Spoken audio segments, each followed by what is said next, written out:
भगवान की, श्री रंगनाथ भगवान की जय, श्री भाष्यकार भगवान की जय, श्री वृंदावन विहारी लाल की जय, श्री गिरिराज महाराज की जय, श्री हनुमान जी महाराज की जय, सब संतन की जय। जय जय श्री राधे। श्रीमते रामानुजाय नमः। श्री जानकी कांत स्मरण। नारायणं नमस्कृत्य नरं चैव नरोत्तमं देवीं सरस्वतीं व्यासं ततो जयमुदीरयेत्। नैमिषारण्य के परम पवित्र क्षेत्र में भगवती गोमती गंगा के किनारे घनघोर हरे हरे जंगल के मध्य में विशाल वटवृक्ष के नीचे भद्रवेदी पर विराजमान श्री सूत जी महाराज कथा वर्णन करते हैं। सामने 88,000 महर्षिगण बैठे हैं, सभी शुद्ध वैष्णव हैं। सबके गले में तुलसी की माला है, ललाट पर ऊर्ध्वपुंड है, भुजाओं में शंख चक्र के चिन्ह हैं, हाथ में सुनरने लिए हुए भगवान नाम का जप करते हुए वक्ता के मुख की ओर देखते हुए प्रशांत चित्त विराजमान है। श्री सूत जी बोले, मुनीश्वरों, महाभारत युद्ध समाप्त भया। भीष्म पितामह बाणशैया पर पड़े हुए हैं। 3.5 करोड़ रोए होते हैं शरीर में, और पितामह के शरीर में 7 करोड़ बाण घुसे हुए। पितामह जैसा अद्भुत भक्त दुनिया में कोई हुआ नहीं। इनकी इच्छा के बिना इनको मृत्यु स्पर्श नहीं करती। इनकी इच्छा के बिना कोई बाण इनको घाव नहीं पहुंचा सकता। नैष्ठिक ब्रह्मचारी हैं, श्री गंगा जी के पुत्र हैं, प्रचंड पराक्रमी हैं, ऊर्ध्वरेता हैं। ऊर्ध्वरेता प्राणी देवता हुआ करता है, मृत्युलोक में रहने पर भी वो मनुष्य नहीं होता, मृत्यु उसके अधीन होती है। ऊर्ध्वरेता भवेद् यस्तु स देवो न तु मानुषः। पितामह ने इन बाणों को इसलिए स्वीकार किया है कि हमने ठाकुर जी को जो भोग लगाया प्रसाद वही लेना है। ठाकुर जी को चना भोग लगाओ, अपने माल पर खाओ, ये अच्छी बात नहीं है। भगवान श्री कृष्ण ने प्रतिज्ञा की है कि मैं महाभारत में शस्त्र नहीं उठाऊंगा। पितामह भीष्म ने हंसकर कहा, आपकी प्रतिज्ञा में क्या दम है?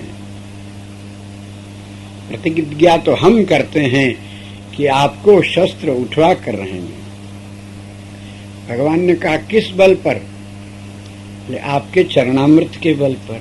अच्छा, हम स्वयं एक और तुम्हें केवल हमारे चरणामृत का भरोसा। पितामह ने कहा, दम हो तो आ जाओ सामने, पता लगे कौन जबर पड़ता है। हम ये जानते हैं कि आप में जो शक्ति है वो भी आपके चरणामृत की है। सृष्टि का संरक्षण करते जब बैटरी चार्ज हो जाती है, आपकी खत्म हो जाती है, तो फिर से उसको चार्ज करने के लिए अकेले में आप अपना चरणामृत लिया करते हैं। तुम कैसे जानते? बोले, कोई जाने नहीं, इसलिए आपने बड़ी चतुरता से प्रलय कर दिया, और प्रलय के मध्य में भी कोई देख न पावे, कदाचित देख लेवे तो दोष न देवे, हमारी पोल न खुले, इसलिए बालक बनकर करार विंदे न पदार विंदम मुखार विंदे अपना चरणामृत पी रहे हो और हमसे बात करते हो। हम आपके चरणामृत के मूर्तिमान स्वरूप हैं। युद्ध में भगवान के सन्मुख पधारे हैं। पार्थ सारथी भगवान एक ओर हैं, एक ओर वृद्ध पितामह भीष्म, श्वेतवाहन श्वेत वस्त्र धारण किए हुए विशुद्ध चेता अपने सारथी से कहते हैं, सारथी रथ को इधर उधर मत ले चलो, सीधे आज रथ उधर ले चलो जिधर पांडु कुमार धनंजय कपिध्वज रथ पर विराजमान होकर आ रहे हैं। आपको उस रथ में क्या विशेषता दिखती है? बड़े बड़े वीर हैं, उधर ही क्यों जाते हो? बोले कपिध्वज के सारथी भगवान हैं। ऐसा क्यों है? बोले अर्जुन ने अपने जीवन की लगाम श्याम के हाथ में सौंप दी है। ये सारा विश्व महाभारत है, इसमें प्रत्येक प्राणियों के भीतर सद्वृत्ति और असद्वृत्तियों का निरंतर द्वंद्व युद्ध चल रहा है। इसमें वही विजयी होता है जो अपने जीवन की लगाम श्याम को सौंप दे।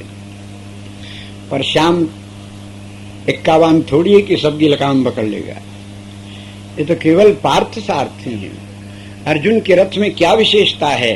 बोले आप भी अपने जीवन के रथ में वही विशेषता ले आओ। रथ तो आपका शरीर भी है, शरीर रथ है, इंद्रियां घोड़े हैं, मन लगाम है। आपने बुद्धि को सारथी बना रखा है। बुद्धि के चमत्कार से सारा विश्व आज आक्रांत हो रहा है और भगवान को भूल रहा है। सारी बुद्धि एक तरफ हो जावे, बुद्धि बुद्धिमान सारे विश्व के राजा महाराजा, धन बल जन बल ज्ञान बल कोश बल संगठन बल, सारा बल दुर्योधन की तरफ है। पांडवों के पास 5 गांव भी नहीं है, पर इन्होंने बुद्धि का भरोसा नहीं किया, श्याम के हाथ में लगाम सौंपी है। हमारे सारथी श्याम है। इनके पास 5 गांव भी रहने के लिए नहीं, और मांगने के लिए दुर्योधन भी पहुंचा श्री कृष्ण के पास सहायता के लिए, अर्जुन भी पहुंचे। भगवान ने कहा एक और मेरा पूरा सैन्य बल रहेगा, एक और मैं अकेला निहत्ता रहूंगा। बोलो किसको क्या चाहिए? अर्जुन ने ठाकुर जी को पकड़ लिया, मुझे तो तुम चाहिए श्याम, कुछ नहीं चाहिए। अरे भैया मैं शस्त्र नहीं धारण करता, क्या करोगे मुझे लेकर? बोले शस्त्र नहीं धारण करोगे, हमारे जीवन की लगाम तो पकड़ोगे। हमको लगाम क्यों पकड़ाते हो? इसलिए कि मैं आपके पीछे रहूं। सारथी आगे होता है और रथी पीछे होता है। मैं मारा जाऊंगा तो मुझे संतोष होगा, मैं अपने श्याम के पीछे मरा हूं। भगवान के नेत्र डबडबाया है। दुर्योधन सेना ले गया है, भगवान ने अर्जुन की लगाम संभाली है। आस्तिकों में श्रेष्ठ, भगवान पर महाविश्वास, युद्ध की विभीषिका सन्मुख है, रहने के लिए 5 गांव भी नहीं है। श्री कृष्ण अपनी नारायणी सेना को देने के लिए उद्यत हैं, पर हमें तो श्री कृष्ण चाहिए।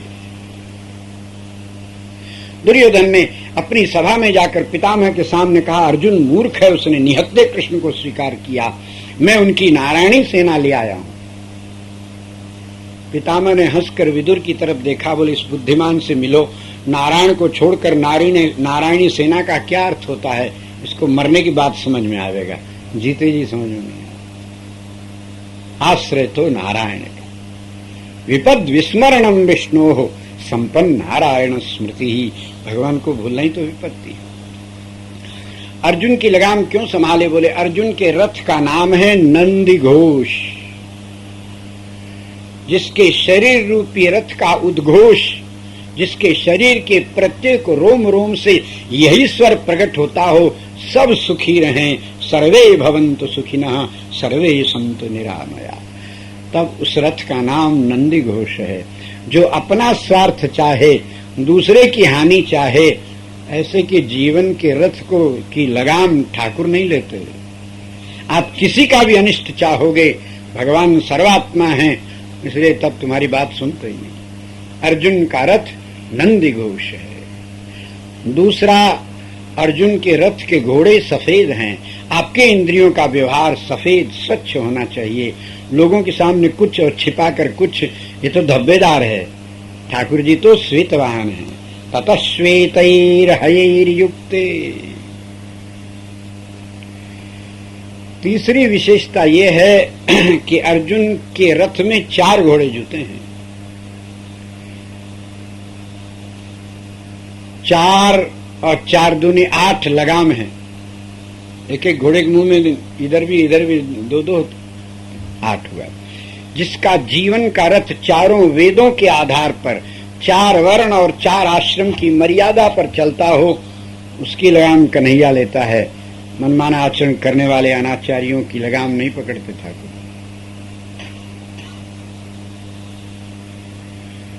बाप रे बाप, इतनी विशेषता तो होना बहुत मुश्किल है कलिकाल में, तब कन्हैया हमारी लगाम कैसे पकड़े। बोले अच्छा, ये कोई गुण ना आ सकते हो तो अंतिम एक विशेषता उसको अवश्य स्वीकार करो तो कन्हैया थाम लेगा। अंतिम विशेषता अर्जुन के रथ की ये है कि उसकी ध्वजा पर एक राम भक्त बैठा है। जिसके जीवन का रथ किसी राम भक्त की छाया में चलता है, उसकी लगाम कन्हैया ले लेता है। इसलिए अर्जुन के रथ की ओर ले चलो सारथी, आवत पांडु कुमार। वो देखो धनंजय आ रहे हैं, सामने मेरे प्राण जीवन सर्वस्व श्याम सुंदर विराजमान हैं, ले चलो। क्या करोगे? बोले ठाकुर जी की पूजा करेंगे। पितामह आप तो भूल गए, पूजा का सामान तो लाए ही नहीं। सारथी, पूजा का सामान क्या होता है जानते हो? बोले हाँ, घड़ी घंट होता है, चंदन होता है, फूलमाला होती है, जल होता है, कुछ भोग लगाने के लिए होता है, कुछ आरती करने के लिए होता है। बोले ये सब तो नपुंसकों की पूजा है, हम क्षत्रिय हैं, युद्ध भूमि में। सारथी, हमारे रथ को ले चलो, आज समर मध्य में हरि पूजन असठाऊं। कैसे पूजा करोगे? बोले धनुष की टंकार करके आवाहन करूंगा, श्याम इधर आओ, अत्रागच्छो, इधर पधारो। जब धनुष की टंकार सुनकर भगवान मेरी ओर आवेंगे तो शोणित कन अनभाई नाथ कहां, करोड़ों बाणों के द्वारा आसपास के सैनिकों को मारकर रक्त की धाराएं छूटेंगी और वो श्याम के ऊपर जब गिरेंगी तो मैं अपने कन्हैया को सहस्त्र धारा अभिषेक कराऊंगा। इस प्रकार शोणित कन अनवाय नाथ कहां, रण रज बसन ओढ़ाऊं। और युद्ध भूमि में इतने घोड़े रथ दौड़ेंगे मेरे प्रचंड बाण के द्वारा प्राण लेकर, उनकी उड़ी हुई धूल रक्त रंजित श्याम सुंदर के ऊपर आवेगी तो केसरिया पोशाक से भी अधिक सुंदर छटा होगी। उसके बाद विशिख माल पहराऊं, अपने 1.25 लाख बाणों को एक साथ छोड़कर श्याम सुंदर के हृदय में बाणों की माला पहना दूंगा। बाण सब तो भीतर घुस जाएंगे, उनके पीछे वाले रंग बिरंगे पंख फरफर फरफर करेंगे तो लगेगा वनमाला धारण किए। और उसके बाद शंख बजा करके प्राण का नैवेद्य निवेदन करूंगा, प्राण निवेदन लाऊं। बोले फिर धनुष का बाजा बजाकर, आत्मा का दीपक जलाकर अपने लाला की आरती उतारूंगा, मेरे लाल को नजर न लगे किसी की। और फिर श्री हरि के चक्र सो चक्र प्रसाद ही पाऊं। फिर तो प्रसाद मिलेगा ना, श्री हरि के हाथ से चक्र का प्रसाद। हरि पूजन अस ठाऊं, ऐसी पूजा करूं। सारा इतिहास जानता है, सारा संसार जानता है, दोनों में जब द्वंद्व युद्ध हुआ है तो भगवान को चक्र उठाना पड़ा। अर्जुन व्यथित हो गया, अर्जुन के रोम रोम में बाण घुस गए, मूर्छा आने लगी, चक्कर आने लगा। तब ठाकुर जी सब सह सकते हैं, भक्त का अपराध नहीं सह सकते। अर्जुन को घायल देखकर श्याम क्रोध में लाल भये हैं और धाये रथ चक्र लेके रथ के पहिए को उठाया और श्याम का संकल्प तो विराट रचना करता है, चक्र हाथ में घूमने लग गया। भीष्म पितामह ने कहा, कन्हैया प्रतिज्ञा किए थे चक्र ने, करके प्रतिज्ञा निज पिता को कलंक दे। एक बाप की औलाद की एक बात होती है, 2 बात बोलने वाला 2 बाप की औलाद होता है। दुर्नाभिभाषते, 2 बात नहीं बोलनी चाहिए, जो बोले उसका प्राण रहते पालन करना चाहिए। ठाकुर जी ने कहा, 1 बात 2 बात की कौन कहे, हमारे तो हजारों बात हैं। कभी दशरथ जी बनते हैं, कभी खंबे से प्रकट होता हूँ, कभी कश्यप अदिति क्या, कभी वसुदेव देव की क्या, जाके एक बाप उसको बचावे लाज अपनी, मेरी कौन बात, मेरे बाप तो 1000 हैं। बोले अरे 1000 बाप वाले की बलिहारी जय, बोले अद्भुत लीला है भगवान की। पितामह अति मगन भय हैं। भीष्म पितामह प्रसन्न हो गए। पितामह ने सोचा, मैंने अपने श्री ठाकुर जी के श्रीअंग में बाणों का प्रहार किया, अब मुझे बाणों का प्रसाद चाहिए। प्रसाद भगवान नहीं देते, पुजारी देता है। अर्जुन ने जब बाणों का प्रहार किया, बृहन्नला को आगे करके, पितामह ने छाती आगे कर दी है। 7 करोड़ बाण शरीर में घुसे हैं। वयो वृद्ध भीष्म पितामह रथ से वृद्ध गजराज के समान ढह गए, बाणों पर ही ऊपर उठ गए। दुनिया में ऐसा वीर कहीं हुआ नहीं, होगा भी नहीं। पितामह भगवान श्याम सुंदर के बल पर मैंने अपने श्याम को बाण पहुंचाया है। कितनी चोट लगी होगी उन सुकुमार को, उसको ब्याज सहित मैं अनुभव करूं, इसलिए चाहते तो तुरंत प्राण छोड़ देते, पर नहीं छोड़ा। मुझे अनुभव करना है। बाण पर पड़े हुए महाभारत युद्ध संपन्न हो गया है। भीष्म की दशा, युद्ध का दृश्य देखकर श्री धर्मराज रो रो पड़ते हैं, उनको चैन नहीं मिलता है। लोग कहते हैं महाराज सबका श्राद्ध करो। सब किया है पर नेत्रों के आंसू बंद नहीं होते। बहुत रोते हैं महाराज, कपोल गल गए हैं आंसुओं के मारे। अर्जुन व्यथित होता है अपने भैया की दशा देखकर, धर्म रोता है, श्याम धर्म रोता है। धर्म की रक्षा के लिए आपने धर्मात्माओं का वध किया है, कैसा आपका धर्म है कुछ समझ में नहीं आता। भीष्म, द्रोण, कृपाचार्य प्रभृति महापुरुष इस युद्ध में मारे गए हैं, धर्मता नहीं छल कपट से मारे गए हैं, और ये काम आपने कराया है। ऐसा क्यों किया? ये कैसा धर्म है? भगवान ने कहा ऐसा ही धर्म है। धर्म की रक्षा के लिए जब कोई धर्मात्मा अधर्मियों का संरक्षण करने के लिए तैयार हो जाता है, तब उसको मार्ग से हटाने के सिवा चारा क्या रह जाता है? इन महापुरुषों में कोई दोष नहीं, धर्म की मूर्ति हैं, पर अधर्म का संरक्षण करते हैं, और अधर्म का संरक्षण ये अपने आप में महान अधर्म है। इसीलिए और इसी अधर्म के कारण इन महापुरुषों को मृत्यु का ग्रास बनना पड़ा है। धर्म का तत्व महीन होता है धनंजय, केवल ऊपरी दृश्य देखने से धर्म समझ में नहीं आता। पितामह रोते हैं, हमसे नहीं देखा जाता है। भगवान श्याम सुंदर धर्मराज के पास पहुंचे हैं। महाराज आप रोते हैं तो मेरा अर्जुन रोता है, और मेरा अर्जुन रोता है तो फिर मुझसे सहन नहीं होता है। श्री धर्मराज बोले, श्याम मुझे निमित्त बना करके ये सारा कुछ कांड भया? बोले ये तो भविष्य है। व्यास जी को आपने राजसू यज्ञ में ही बताया था। त्वामेकं कारणं कृत्वा भीमार्जुन बलेन च सर्वक्षत्र विनाशाय भविष्यन्ति विशांपते। उत्पातानां फलम राजन चतुर्दश समा भवेत्। 9 ग्रह इकट्ठे भए हैं, 14 वर्ष के बाद इनका फल उदय होएगा, क्योंकि अभी यज्ञ करके आपने शांत कर दिया है। पर ग्रहों का प्रकोप सर्वथा शांत नहीं हुआ करता। 14 वर्ष के बाद त्रेता में भी ऐसे योग आया था, तो दशरथ जी का मरण भया और श्री राम रावण का भयंकर युद्ध भया, और 14 वर्ष का वनवास हुआ। 13 वर्ष शांति से बीते और 14वें वर्ष में भयंकर युद्ध भया। गगनम गगनाकारम समुद्रम समुद्रोपम श्री राम रावणयोर युद्धम श्री राम रावणयोरिवः। विश्व में ऐसा युद्ध कभी हुआ नहीं। तुम्हारे महाभारत युद्ध में तो जितने 18 क्षुणी सेना थे, 18 क्षुणी तो लंका में बाजा बजाने वाले थे, युद्ध के मारू बाजा बजाने वाले। सेना को कौन गिने? 1 लाख पुत्र, 1.25 लाख नाती, और गने को पार निशाचर जाती। और बानर सेना कितनी? बोले बानर कटक उमा में देखा, सो मूर्ख जो करन चहले खा। ये अनंत अनंत वीरों का मरण भया है। और अब भी आपने यज्ञ करके ग्रहों को शांत किया। 14 वर्ष बीतते बीतते ये प्रकट हो जाएगा इसका फल। 12 वर्ष का वनवास भया, 1 वर्ष का अज्ञातवास, और 14वें वर्ष में युद्ध। भयंकर युद्ध हुआ है। पितामह अब रोने से क्या लाभ है? जो होना है होकर रहेगा। बोले महाराज मैं धर्म युधिष्ठिर है मूर्तिमान, और कौरव पक्ष में भी साक्षात मूर्तिमान धर्म विदुर है। धर्म तो पापियों के पास भी होता है, पुण्यात्माओं के पास भी होता है। धर्म तो सबका है, पर दोनों ओर मूर्तिमान धर्म होने पर भगवान पांडवों के पक्ष में क्यों हैं? पांडवों की विजय किस लिए हुई? धर्म तो दुर्योधन के पास भी है। बोले है, पर दुर्योधन ने कभी धर्म का आदर नहीं किया, सदा विदुर जी का अपमान करता है। अंततः विदुर जी को निकाल दिया, धर्म ने उसका त्याग किया है, विनाश हो गया।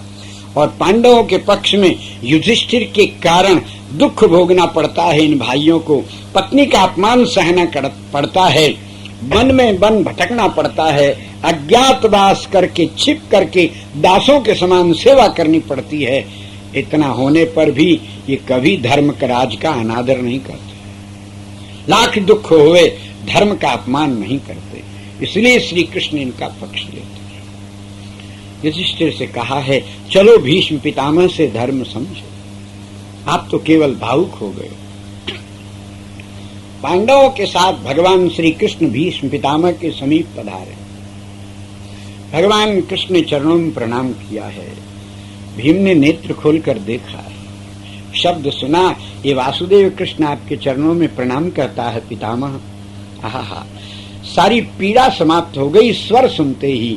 पीयूषमिष्ट वचनाय परात्पराय, अमृत से भी अधिक मीठा है वचन हमारे श्याम का। ये बोलता है तो मुर्दा जिंदा हो जाता है। मृतक जियावन गिरा सुहाई, श्रवण रंध्र हुए उर जब आई, हृष्ट पुष्ट तनु भय। पितामह का शरीर हृष्ट पुष्ट हो गया, जो खून बह गया था उसकी कमी पूरी हो गई, लगा फूलों की सैया पर सोए। नेत्र खोलकर देखा है, मोहन तुम आ गए, मैं तुम्हारी ही प्रतीक्षा कर रहा था। क्या आज्ञा है, कैसे कष्ट किया, मैं क्या सेवा करूं? बोले पितामह, ये धर्मराज बहुत रोते हैं, इनको लगता है कि हमारे कारण अधर्म हुआ है, थोड़ा इनको समझाओ। बोले बच्चा है, अभी भावुक है। फिर युधिष्ठिर रो पड़े हैं पितामह के चरणों को पकड़कर, पितामह ये क्या हुआ है? हम सब आपकी प्रत्येक आज्ञा का पालन करने वाले, और फिर आपके सामने ही सब भाई आपस में लड़ गए, मर गए, आपकी ये दशा हुई। ये क्या है, क्यों हुआ? धर्म कैसा होता है? धर्म का स्वरूप क्या है? मनमाना लोगों ने धर्म का स्वरूप बना लिया है। संसार का सबसे पहला धर्म कौन सा है? जो शुद्ध, शांत और सनातन हो। आप तो वयोवृद्ध हैं, आपने देखा है, इसलिए आप बताओ सर्वश्रेष्ठ धर्म कौन सा है? सबसे पहला धर्म और सबसे श्रेष्ठ धर्म कौन सा है? ये दो मेरे प्रश्न हैं, इनका उत्तर दो। भीष्म पितामह ने कहा है, वत्स, सबसे पहला धर्म भागवत धर्म है। बोलो भागवत भगवान की जय। वेदों में ऐसा लिखा है। वेद कहते हैं, यज्ञेन यज्ञमयजन्त देवा तानि धर्माणि प्रथमान्यासन्। यज्ञ के द्वारा जिन यज्ञ पुरुष भगवान सनातन विष्णु की आराधना देवता लोग करते हैं, उन भगवान विष्णु का वैष्णव धर्म, भगवान का भागवत धर्म प्रथम धर्म है। भगवान ने ब्रह्मा जी को दिया है तो ब्राह्म धर्म इसका नाम हुआ। ब्रह्मा से मनु को प्राप्त भया है, सूर्य को प्राप्त भया, वैवस्वत धर्म कहलाया, और सूर्य से मनु को तो मानव धर्म कहलाया। भागवत धर्म, मानव धर्म और सनातन धर्म, वैष्णव धर्म, ये पर्यायवाची नाम है। ये संसार का सबसे पहला धर्म है। अच्छा, और सबसे श्रेष्ठ धर्म कौन सा है? बोले बस यही है। महाराज पूछते हैं, को धर्म सर्वधर्माणाम भवतः परमो मत। पोथी पुराण की बात छोड़िए, आप अपने मत से बताइए, आपने जीवन में बहुत अनुभव किया है, सबसे बढ़िया, सबसे अच्छा धर्म कौन सा है? सबसे सच्चा धर्म कौन सा है? तो पितामह कहते हैं, सुनो युधिष्ठिर, मरने वाला कभी झूठ नहीं बोलता है। अब हम मरने की तैयारी पर लगे हैं, मेरा अंतिम बयान सुनो। एष में सर्वधर्माणाम धर्मो अधिकतमो मतः यद भक्त्याः पुंडरीकाक्षं स्तवैरर्चयि नरः सदा। मेरे मत में वही धर्म श्रेष्ठ है जिस धर्म में लोग भगवान कमल नयन की आराधना करते हैं, पूजा करते हैं, स्तुति करते हैं, परिक्रमा करते हैं। एष में सर्वधर्माणाम धर्मो अधिकतमो, ये अधिकतम श्रेष्ठ धर्म है। पितामह से भीष्म अनेक प्रश्न करते हैं, उत्तर देते हैं। थक गए हैं। कहा, श्याम अब मैं थक गया हूं, भगवान ने हंस कर देखा, बोले थकान मिटी?